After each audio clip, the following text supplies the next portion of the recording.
the golden rule. But it's so hard when I've been lied to.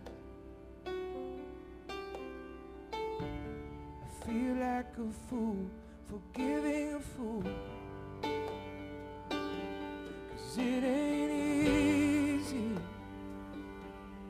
It ain't easy. It ain't easy learning to love like you. It ain't easy.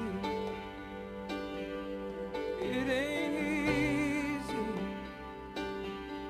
It ain't easy learning to love like you.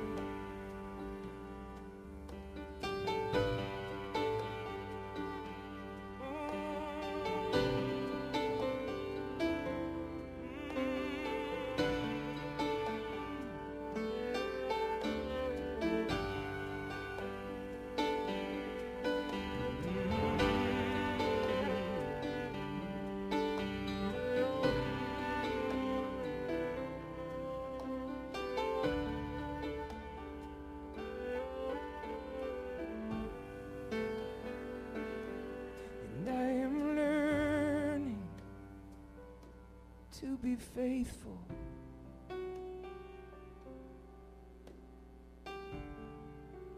With the little that I have,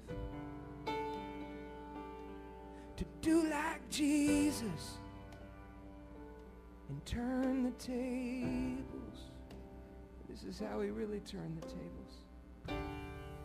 To give it all, to get nothing back. 'Cause it ain't easy. It ain't easy. It ain't easy learning to love like you. It ain't easy. It ain't easy.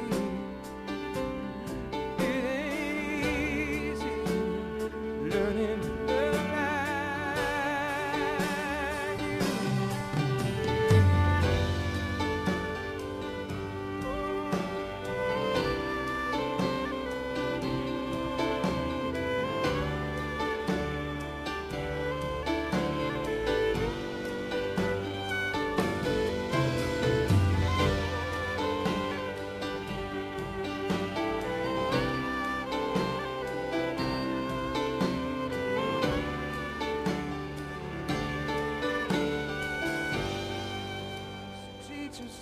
Teach us over and over, over and over.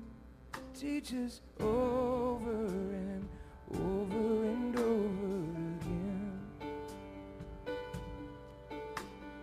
Over and over, over and over, over and over and over again.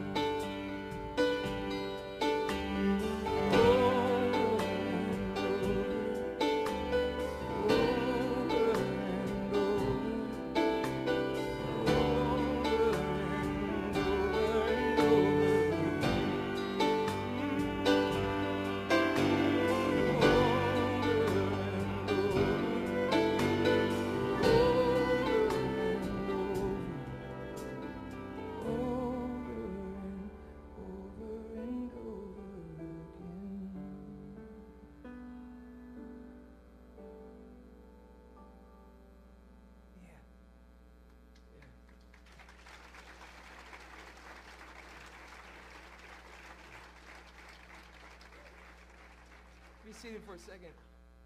I shared this story this morning, and if you've heard it on YouTube, or that's not my fault. Just kidding. Last year I had this unbelievable experience happen to me, where I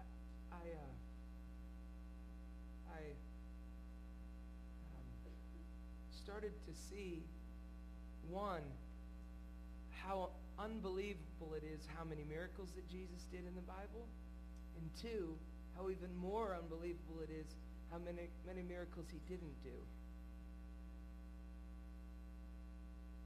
And so I started just kind of going over that in my spirit, just in trying to learn how to follow Jesus. One way is, and I believe in this way, the mysterious way, seeing with the eyes of our heart.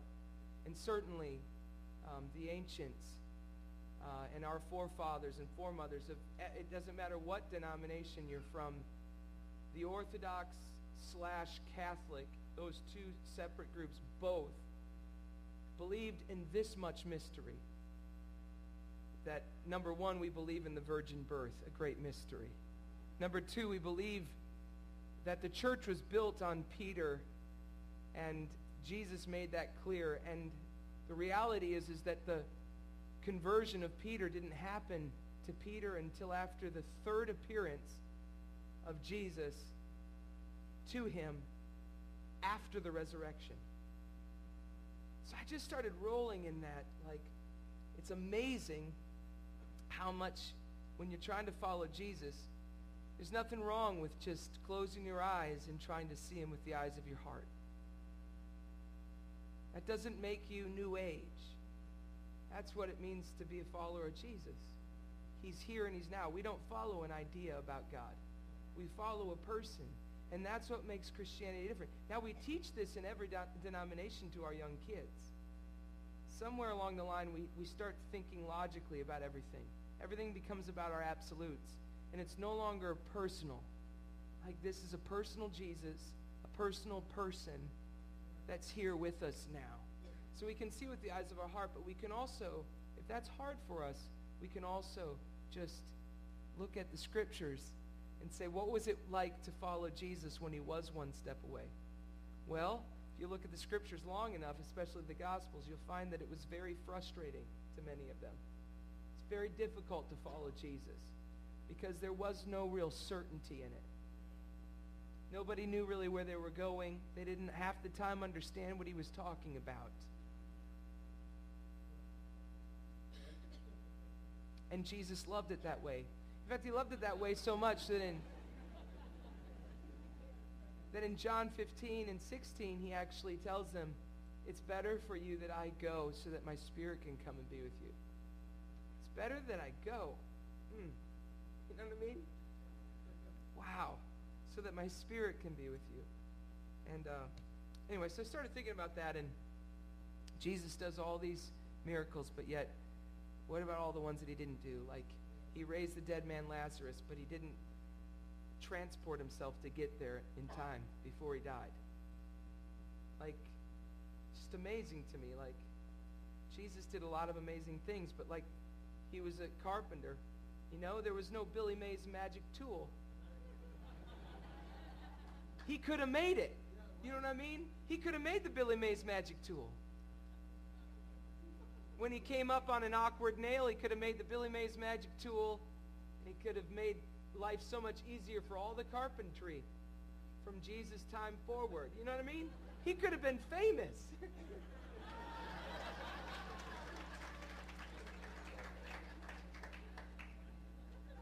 But when he came on an awkward nail, I think Jesus, somehow, he just did it the old-fashioned way. And there was something beautiful about that. Right? And so that's where we live. We live between the now and the not yet. We live between the ascension and the appearing. We live between the creation and the new creation. We live between the graveyard and the garden. We live in that tension. And sometimes God just chooses to make it easy. And his governmental power and authority, the key of David authority that's been given to him to close doors that nobody can open and open doors that nobody can close, is sometimes he just chooses to. And then other times, almost with the same people, something miraculous will happen and then something else, and it almost